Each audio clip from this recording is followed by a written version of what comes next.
Rich Jones, PGA Golf Professional. And during the off season, I want to give you some ideas on what you can do to make your time productive and make positive changes to your golf game. So, I'm going to share 5 tips for the off-season training. And hopefully, if you put this in play, chances are, starting spring, you'll be able to play some really good golf.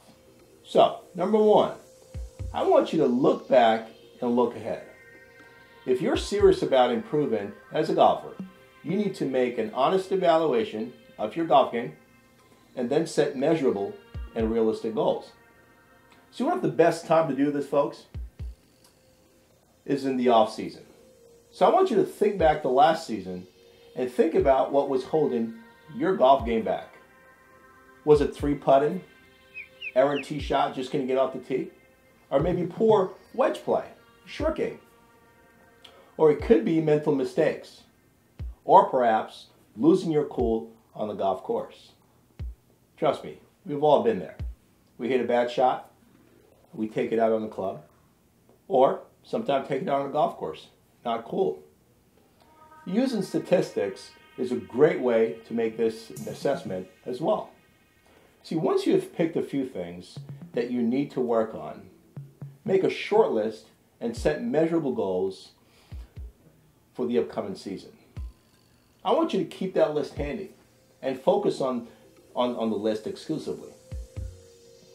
This way, you know what you should be practicing or changing in your golf game. Number 2, prevent your swing from hibernating. For those of us in the Northeast where the weather gets really cold, especially here on Long Island, our golf season doesn't really get started until March or April, and then it ends early as November. That leaves us about 7 to 8 months of playing time. That's not a whole lot of time, folks. Very short time. So if you're not doing anything to work on your golf swing during the off season, then you might end up spending the first 2 or 3 months of the golfing season just trying to get back into the swing of things. So, what can you do to prevent your golf swing from going dormant during the off season? See, for many golfers who have access to a heated driving range, it would make sense to kind of go to the range and hit golf balls.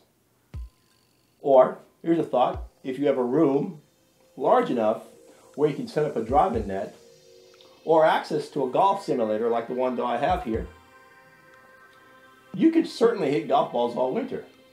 However, for some players, that may not be reasonable.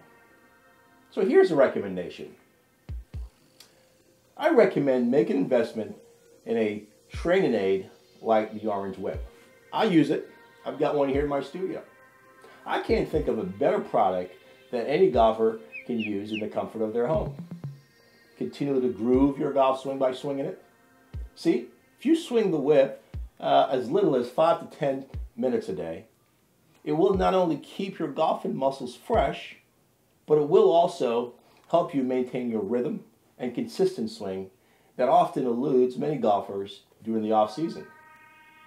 See, this is one way to make sure your swing is ready for the spring. Number 3, folks, I can't stress this enough.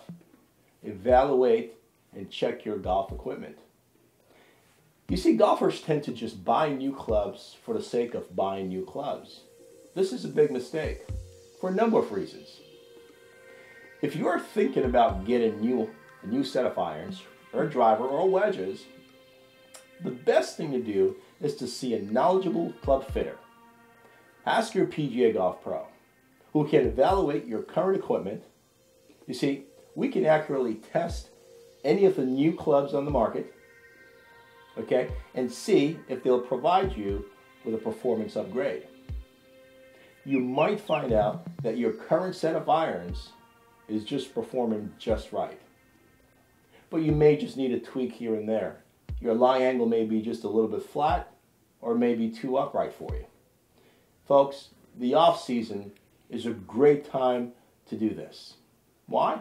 Because you'll have a few months to hit the clubs on the range or in a simulator, okay, before the season starts up again. Another thing, be sure to get a real benchmark test with a PGA Professional using a launch monitor like Foresight, Flight Scope, or TrackMan before you make any significant changes or purchase new equipment. See, many times your current equipment might be just fine, and you can save yourself a whole lot of money. Now, folks, that's some good advice right there. Number 4, learn. See, the off season is a great time to brush up on your golfing knowledge. Folks, books are one of my favorite tools to learn. Why? Because they can help change your perspective as a golfer. Tell you what, email me and I'll share my list of recommended books for all golfers. See, books will keep you busy during the off season when you can't get to the golf course because the golf course is closed because of snow, or it's just too cold, or you don't have a golf simulator where you can swing the golf club. Folks, number 5, get away. Terrible winters can make obsessive golfers like you and I feel very fidgety. We want to get out to the golf course, but we can't because it's closed. So why not plan a trip for the absolute dead of winter to give you something to look forward to? See, there are many destinations to choose from. Drop me an email and I'll share my list of getaways for you. Folks, the point is you have to do something. You see, if you put your clubs away for 4 months and don't think about golf until the season starts, you should not expect to come out when the grass is green, the weather is warm, to really shoot some really good numbers or to really swing the club very well. Don't expect to pick up where you left off from last season. You can accomplish a lot in the late fall and winter for your golf game, if you set a few goals for yourself. So, do me a favor. Take those 5 tips, put them in play, and hopefully you will play some really good golf come springtime. Thanks for watching.